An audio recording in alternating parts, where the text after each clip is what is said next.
കോട്ടയം, പത്തനംതിട്ട, ഇടുക്കി ജില്ലകളിലെ പാവപ്പെട്ട രോഗികളുടെ റഫറൽ ആശുപത്രിയാണ് കോട്ടയം മെഡിക്കൽ കോളേജ്. മുഖ്യമന്ത്രിയുടെയും ധനമന്ത്രിയുടെയും ആഭ്യന്തരമന്ത്രിയുടെയും ജില്ലയിലെ മെഡിക്കൽ കോളേജിന്റെ അവസ്ഥ അതിദയനീയമാണ്. കോട്ടയം മെഡിക്കൽ കോളേജിലെത്തുന്ന രോഗികൾ അനുഭവിക്കുന്ന കഷ്ടതകൾ വാക്കുകളിൽ പറയുക അസാധ്യം. സ്ത്രീകളുടെ ഏക ജനറൽ മെഡിസിൻ വാർഡായ 3-ാം വാർഡിന്റെ സ്ഥിതിയാണ് ശോചനീയം.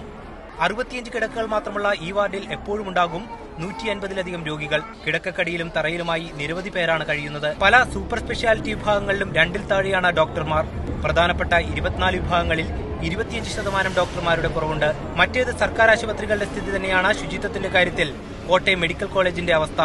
പൊട്ടിയൊലിക്കുന്ന പൈപ്പുകളും വൃത്തിഹീനമായ കക്കൂസുകളും കൂട്ടിരിപ്പിനെത്തുന്നവരെ പോലും രോഗികളാക്കും. ചരിത്രത്തിലെ ഏറ്റവും വലിയ വികസന കുതിപ്പിനൊരുങ്ങി കോട്ടയം മെഡിക്കൽ കോളേജ്. 5 ജില്ലകളിലെ രോഗികൾ ആശ്രയിക്കുന്ന കോട്ടയം മെഡിക്കൽ കോളേജിന്റെ സമഗ്ര വികസനത്തിലേക്ക് നയിക്കുന്നതാണ് പുതിയ പദ്ധതികൾ. 43 കോടി രൂപയുടെ 5 പദ്ധതികൾ ഇതിനോടകം പൂർത്തീകരിച്ചു കഴിഞ്ഞു. 100 കിടക്കകളുടെ 6 വാർഡുകൾ, കോവിഡ് ചികിത്സയ്ക്ക് ഉൾപ്പെടെ ഉതകുന്ന നെഗറ്റീവ് പ്രഷർ ICU, ശൌചാലയ സമുച്ചയം എന്നിവയാണ് പൂർത്തിയായത്. ഇതിനു പുറമെയാണ് 564 കോടി രൂപയുടെ സർജിക്കൽ സൂപ്പർ സ്പെഷ്യാലിറ്റി ബ്ലോക്കിന്റെയും നിർമ്മാണം ആരംഭിക്കുന്നത്.